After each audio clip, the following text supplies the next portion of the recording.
विद्यार्थियों, आज के इस सत्र में मेरा आप सबको नमस्कार।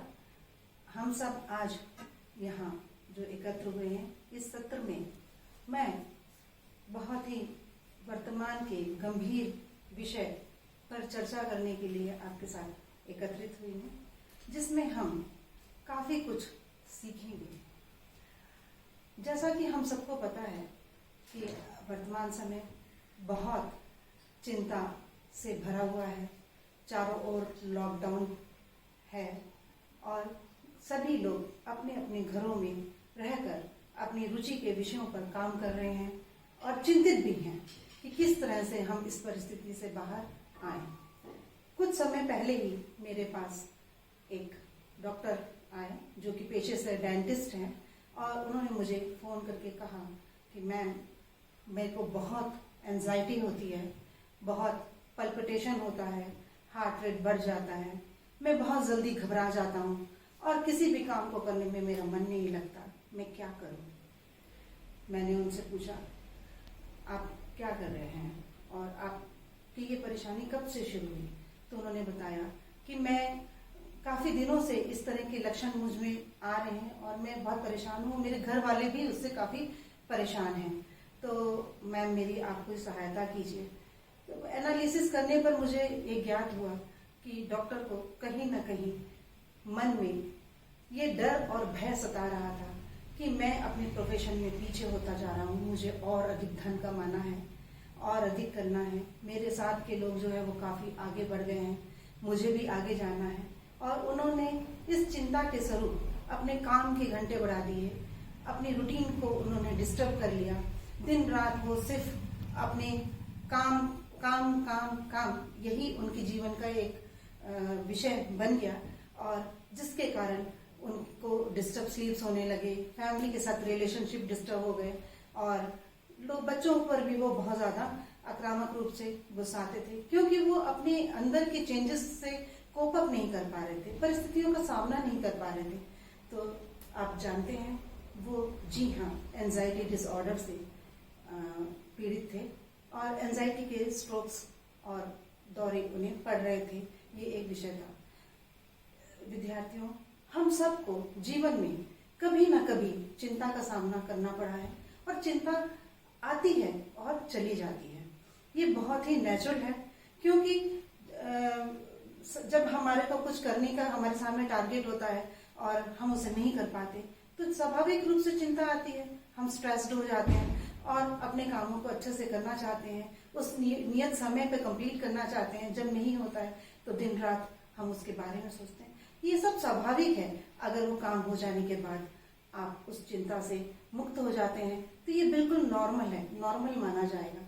परंतु अगर यही चिंता आपको दिन रात सताए, उसके कारण आपके अंदर दैहिक बहुत सारे लक्षण आए, सोमैटिक सिम्टम्स आपको देखने के मिले, जैसे पल्पिटेशन होना, हाथ पैर ठंडे हो जाना, पसीने होना या घबरा जाना, कोई काम नहीं कर पाना, किसी भी चीज में मन ना लगना।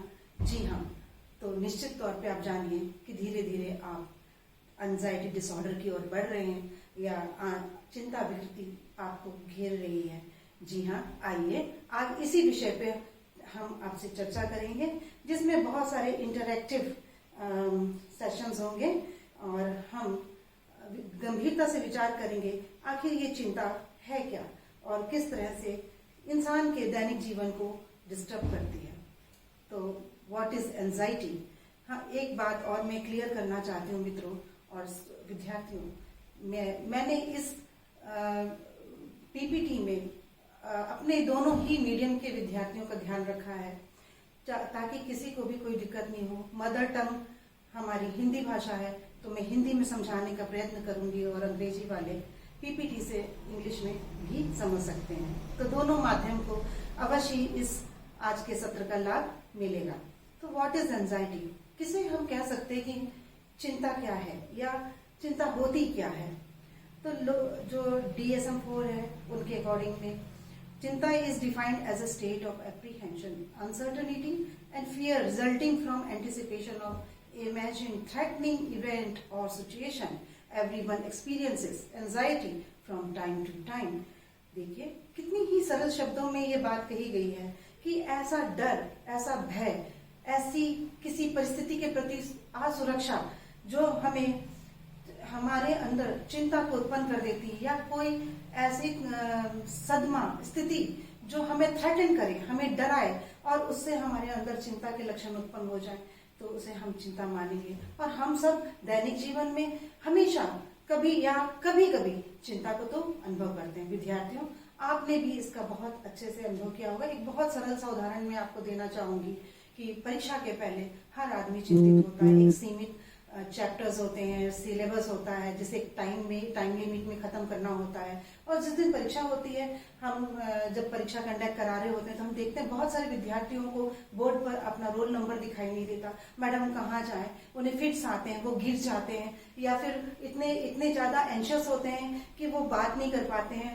शेकिंग होते हैं, उन्हें हाथ पर उनके ठंडे हो जाते हैं। उस समय हम लोग उन्हें डील करते हैं, समझाते हैं, बताते हैं, हेल्प आउट करते हैं, तो वो कोप अप होते हैं। और ये एंजाइटी तब तक रहती है जब तक कि वो परीक्षा कक्ष में नहीं चले जाते हैं। तो आप सबने इसका अनुभव किया होगा, और ये बहुत सरल सा उदाहरण है जिसको कि हम सबने लाइफ में कभी ना कभी तो फेस किया ही है।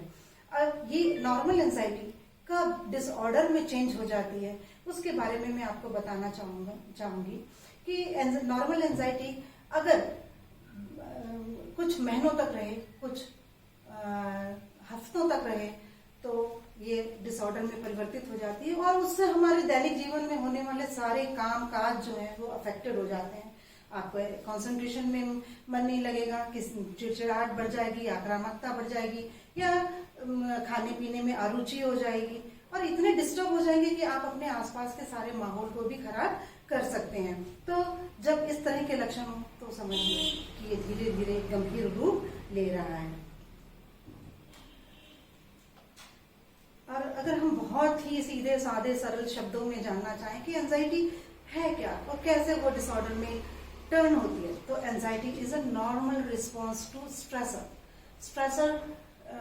कोई भी एक तनाव की स्थिति है, जब वो आती है और हम उसका सामना नहीं कर पाते तो एंजाइटी क्रिएट हो जाती है। It is considered pathological if it becomes so एक्सैजरेटेड।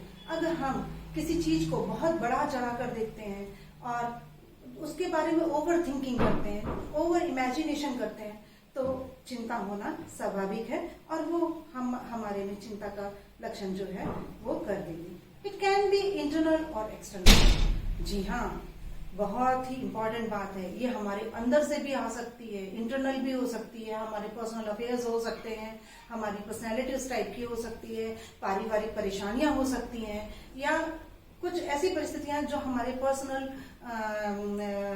World से रिलेटेड है या पर्सनालिटी से रिलेटेड है। और एक्सटर्नल तो हो सकती हैं, जैसे कि आर्थिक घाटा हो जाना, और आपका नौकरी छूट जाना, या अपने मित्रों के साथ में एडजस्टमेंट नहीं कर पाना, किसी के प्रश्नों का उत्तर नहीं दे पाना, या परिस्थितियों का सामना नहीं कर पाना। तो इट मे बी इंटरनल और external both in order. In which of these conditions there is a characteristics pattern of psychological and physical symptoms। जब चिंता होती है तो माइंड एंड बॉडी दोनों ही उससे अफेक्टेड होते हैं। जी हाँ, साइकोलॉजिकल भी लक्षण हमें देखने मिलते हैं और फिजियोलॉजिकल भी देखते हैं। फिजियोलॉजिकल में कुछ एक लक्षणों की बात मैंने अभी आपके साथ की कि हाथ पैर ठंडे हो जाना, घबराना, पल्पिटेशन बढ़ जाना, हार्ट रेट बढ़ जाना, चोकिंग होना, थ्रोट ड्राई माउथ होना, लगना गला चोक हो गया, हम कुछ बात नहीं कर पा रहे। So this is all physical symptoms which we have seen in during anxiety. Definition भी दी गई है इसकी कि जब हम कोई भी एक एक्सटर्नल थ्रेट या डेंजर को सामना करते हैं तो एंजाइटी क्रिएट हो जाती है, और ये इंटरनल और एक्सटर्नल हो सकती है। हाँ विद्यार्थियों, एक बात हमें याद रखना बहुत ही जरूरी है, और वो ये है कि एंजाइटी एक इमोशनल स्टेट है, ठीक है। इसमें और वो इमोशनल स्टेट हमारे परसेप्शन से रिलेटेड है, हमारे प्रत्यक्षीकरण से रिलेटेड है, हम जो भी दुनिया में देखते हैं उससे संबंधित है, और इसके कारण हम जो भी चेंजेस एनवायरमेंट में होते हैं वो भी इसके लिए जिम्मेदार होते हैं। तो एंजाइटी को हम एक इमोशनल स्टेट भी मानते हैं। आइए देखते हैं कि वो कौन सी बातें, वो कौन से फिजिकल फीचर्स हैं जो ये डिफाइन करते हैं कि कोई व्यक्ति को एंजाइटी है या वो एंजाइटी के सिम्टम्स हैं। तो हम पहले बात करेंगे फिजिकल फीचर्स ऑफ एंजाइटी के बारे में, क्या क्या है। आप बहुत आसानी से सबको समझ जाएंगे। Jumpiness, trembling and shaking of the hands और लिम्स। जी हाँ, अगर सपोज मान लीजिए आप, एक उदाहरण के लिए मैं आपसे बताना चाहूंगी, सपोज आप you are going in the forest और वहां पर शेर आ जाए, स्नेक आ जाए या कोई भी वाइल्ड एनिमल से आपका सामना हो जाए, क्या होगा? जी हाँ, ट्रेम्बलिंग होना जरूर हो जाएगा। आप कांपने लगेंगे डर के मारे, भागें नहीं भागें, क्या करें, और हो सकता है कि उस फिट्स आ जाए, वहीं गिर जाए। तो ये संभव है। आप कल्पना करके देखिए, विजुलाइज कीजिए कि आप जब एंजाइटी में होते हैं तो आप किन किन सिम्टम्स को अपने अंदर फील करते हैं, क्या क्या होता है जब आप एंजाइटी की स्टेट में होते हैं। तो tightness in the pit of the stomach और chest, very common symptoms we have seen in the anxiety. क्या है? पेट के आसपास यहाँ टाइटनेस लगती है, हैवी पर्सपिरेशंस होते हैं, स्वेटी पाम्स होते हैं, हाथ हथेलियां पसीनों से भर जाती हैं, लाइट हेडेडनेस और फेंटनेस, चक्कर आता है, आदमी फेंट होके गिर जाता है, ड्राइनेस इन द माउथ और थ्रोट। जी हाँ, क्या कभी आपने नींद में भी कोई डरावना सपना देखा हो, या कभी हम दिन में कोई काम ना कर पाए हो तो हमें चिंता होती है, तो वो रात में भी हमें हमारे स्लीप्स को डिस्टर्ब करती है, और उस समय अगर हम कोई डरावना सपना देखते हैं तो हमारा थ्रोट चोक हो जाता है, गला सूख जाता है, आवाज नहीं निकलती है। तो ये सारे सिम्टम्स एंजाइटी में भी हमको देखने के लिए मिलते हैं। Difficulty in talking, very common. अगर कोई व्यक्ति आपके सामने आया है और उसको बहुत एंजाइटी है, तो जब आप उससे कन्वर्सेशन करेंगे तो वो आपके साथ बहुत फ्रीली या बातचीत नहीं कर पाएगा। और इस टॉकिंग में आप देखेंगे कभी कभी वर्ड्स जम्बल्ड होते हैं, या वो जो बोलना चाहता है, माइंड एंड बॉडी का कॉम्बिनेशन या कोऑर्डिनेशन नहीं होता है, तो उस वजह से वो क्या कहना चाहता है उस पर वो फोकस नहीं कर पाता, और उसकी बातचीत से हम पकड़ सकते हैं कि वो उसको एंजाइटी है। Difficulty catching one's breath, shortness of breath. कई बार तो डर की स्थिति में और एंजाइटी की स्थिति में व्यक्ति की सांस ही रुक जाती है। जी हाँ, ऐसा होता है। सपोज आप कहीं जा रहे हो और अचानक से एक्सीडेंट हो जाए, आप यू फॉरगेट अबाउट एवरीथिंग। कुछ देर के लिए हमारी सांस रुक जाती है, कैच कर लेती है। आपने देखा होगा अक्सर बच्चे जब डरे हुए होते हैं या उन्हें किसी बात के लिए थ्रेटन किया जाता है, या हो ही जाता है परिवार में, इस तरह का बहुत कॉमन बात है, तो वो देखना अपने दांत और शरीर एकदम टाइट कर लेते हैं और दांत को खींच लेते हैं, सांस लेना भूल जाते हैं, माँ घबरा जाती है। ठीक है, ये एंजाइटी में ही होता है। तो आए आप देखें, और सबसे बड़ी बात है कि अगर हम देखें, उनसे बातचीत करें, तो हम ये देखते हैं कि उनकी आवाज में कंपन होता है, डर, क्योंकि वो डर जो है वो थ्रेटन है, किसी चीज के लिए वो थ्रेट उनको मिल रही है, या वो सिचुएशन जो उनकी फेवरेबल नहीं है, वो उसका जब सामना करते हैं तो कुछ बोल पाने में अपने आप को असमर्थ समझते हैं, इसलिए उनकी आवाज में ट्रेम्बलेंस होती है, शेकी होती है, कंपन होता है, वो ठीक से अपनी बात को कह नहीं पाते। एंजाइटी की स्थिति में कई बार हमको आलस का और डिजीनेस का भी फीलिंग होता है ना, घबराहट भी होती है, वीकनेस और नमनेस भी होती है ना। आदमी कमजोरी का अनुभव करता है, उसे लगता है कि उसके हाथ पैर में ताकत नहीं है, कुछ भी चीज अगर उसको खाने को दी जाए तो उसे निगलने में भी उसको दिक्कत होती है। तो मेरे ख्याल से, और जैसे जैसे एक कॉमन सिम्टम जो हम सब ने बहुत बार देखा है, क्योंकि मैंने पहले ही कहा कि हम सब कभी न कभी एंजाइटी के दौर से गुजरे हैं, एंजाइटी को फेस किया है, तो देखा है बहुत सारे लोगों को, विद्यार्थियों, बार बार फ्रीक्वेंसी होती है यूरिनेशन में, बार बार वो बाथरूम जाते हैं, वॉशरूम जाते हैं, और कई लोगों को तो नंबर 2 के लिए भी जाना पड़ता है ना। Is it interesting? डायरिया हो जाता है। ठीक है, फीलिंग इरिटेबल और लो एज, उन्हें लगता है दुनिया खत्म हो गई, अब मुझे कहीं से कोई भी नहीं बचा सकता है। तो this kind of feelings, these are related with the physical symptoms of anxiety. Behavioral features of anxiety, क्या व्यवहार में भी कोई अंतर आता है, कोई सिम्टम्स हमें उनके व्यवहार में दिखते हैं? जी हाँ, जब हम बात करते हैं एंजाइटी की तो हम व्यवहार को कैसे इग्नोर कर देते हैं। हमारे को जो भी सेंसेस हैं, जो 5 सेंसेस हैं, जो हमारे कॉग्निशंस हैं, जो ब्रेन हमें कमांड दे रहा है, वो हमें व्यवहार में तो दिखता है, क्योंकि हम उसके प्रति जो क्रिया करते हैं वो व्यवहारिक होती है। तो क्या होता है व्यवहार में? यूजुअली जो एंजाइटी से पीड़ित पेशेंट है या जिसे एंजाइटी है वो अवॉइड करता है लोगों को मिलने के लिए, ठीक है।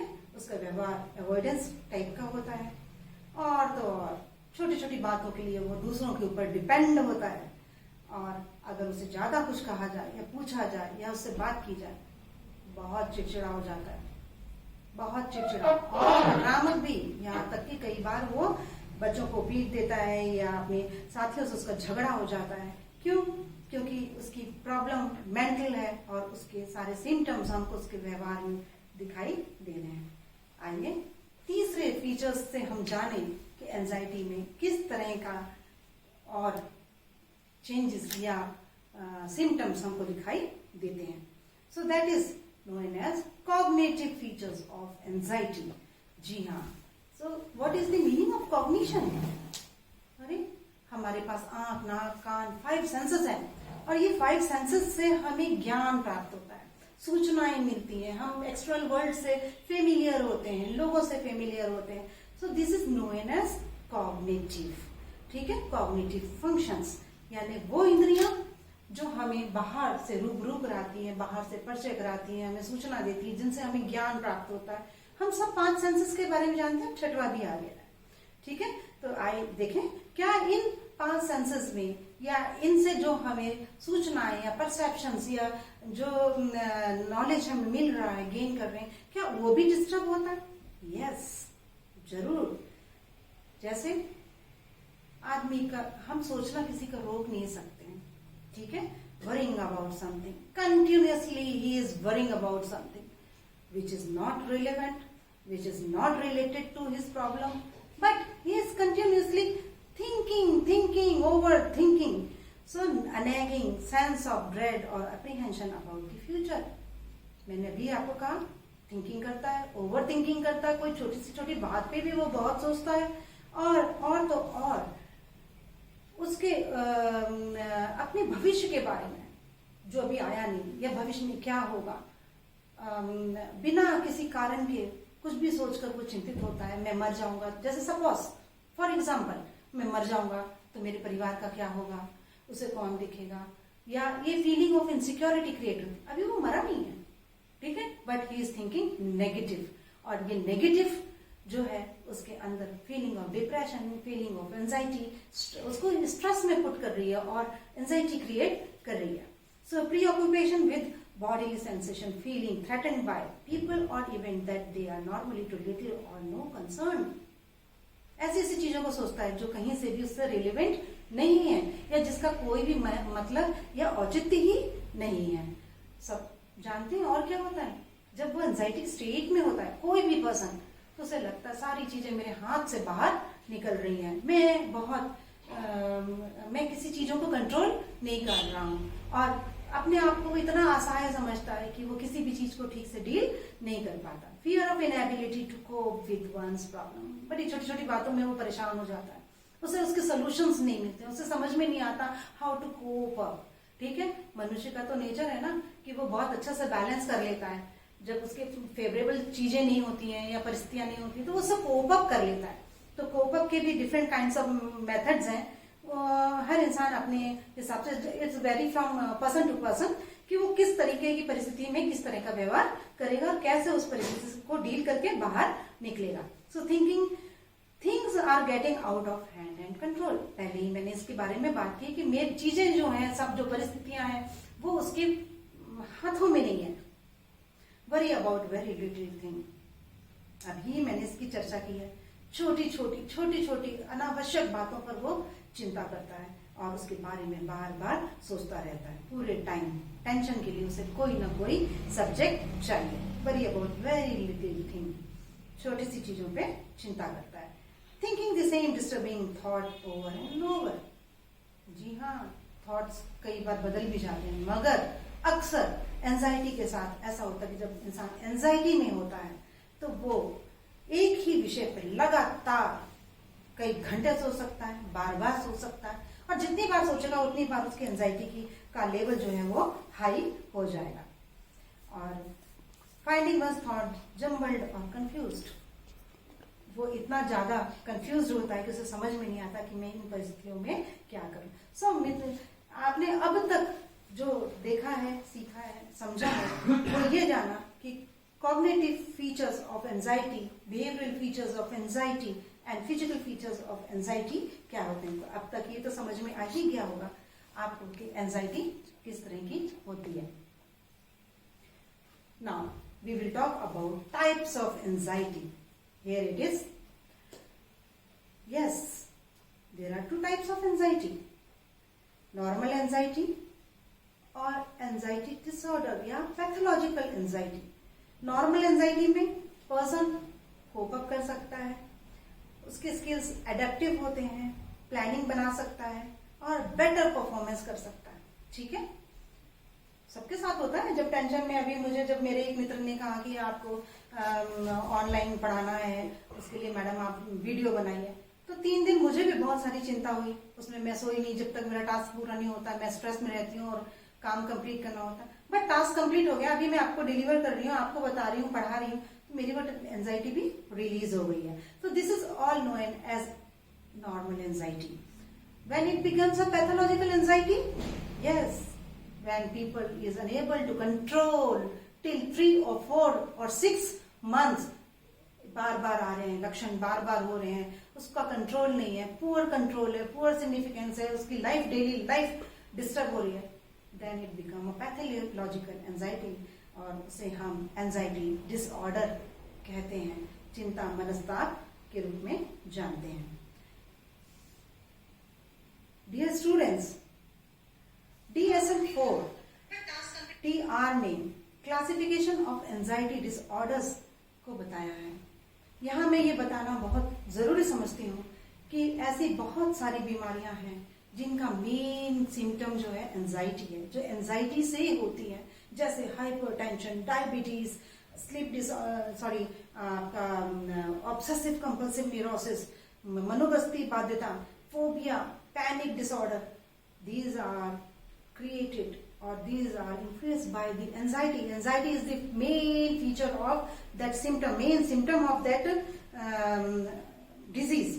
तो DSM-4 जो है डायग्नोस्टिक स्टैटिस्टिकल मैनुअल 4 TR ने डिस्क्राइब किया है कि ये ग्रुप है जो एंजाइटी से संचालित होता है, जिसमें एंजाइटी उसका मेन सिम्टम होता है। So let us know what kind of disease include in this classification.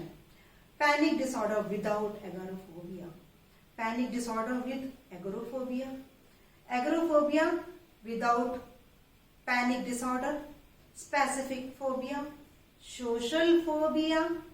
आज के अभी हो रहा है ना सबको सोशल फोबिया, सारे लोग क्वारंटाइन है अपने अपने घरों में, कोरोना की वजह से सबको डर है कि अगर हमने कोरोना के कांटेक्ट में आए तो हमारी डेथ हो सकती है, तो वो सोशल मीटिंग, पार्टिंग और सोशल डिस्टेंसिंग को मेंटेन कर रहे हैं, मीटिंग और पार्टिंग नहीं कर रहे हैं और सोशल डिस्टेंस को मेंटेन कर रहे हैं। सो नेक्स्ट जो है OCD, जिसको हम कहते हैं ऑब्सेसिव कंपल्सिव डिसऑर्डर, और हिंदी में से कहते हैं मनोग्रस्ती बाध्यता मनस्ताप, PTSD, post traumatic stress disorder, acute stress disorders, और generalised anxiety disorder due to general medical condition, substance induce anxiety disorder, जिसमें कि नशीले पदार्थ और कोई ऐसी दवाइयों का सेवन करते हैं जो कि एंजाइटी को क्रिएट कर देते हैं, और एंजाइटी डिसऑर्डर्स नंबर्स। ठीक है, तो इतने प्रकार के जो एंजाइटी डिसऑर्डर हैं वो बताए गए हैं DSM-4 TR के द्वारा, जिनका मेन कारण और सोर्स जो है वो एंजाइटी है। फर्दर इसमें और चेंजेस हुए, अमेरिकन साइकेट्रिक एसोसिएशन DSM-4 और DSM-5 आया, एक नया क्लासिफिकेशन आया, इसमें इन्होंने कुछ और बीमारियों को एडअप किया जिसका मेन कारण एंजाइटी था, जैसे separation anxiety disorder, selective mutation new है, specific phobia, social anxiety disorder, जितने नए आए मैंने उसके आगे न्यू एडअप किया है, और जनरलाइज एंजाइटी डिसऑर्डर, एगोरोफोबिया और 20 minutes anxiety disorder due to another medical condition, other specific anxiety disorder, unexpected anxiety disorder, और जो चेंजेस हुए हैं उसको साइड में मैंने हाईलाइट किया है, तो आप यहां से नोट कर सकते हैं कि DSM-5 ने कौन कौन सी बताया। Now we will come on neurobiology of anxiety disorder. 20 minutes, then cut it. All anxiety disorder have two components, very well known, fear and worry. To understand the neurobiology of any anxiety disorder, we need to understand the neurobiology of both. अक्सर पूछा जाता है, ये प्रश्न अक्सर आता है, ma'am क्या वरी और फियर में अंतर है? यस, दोनों का संबंध चिंता से जरूर है, परंतु दोनों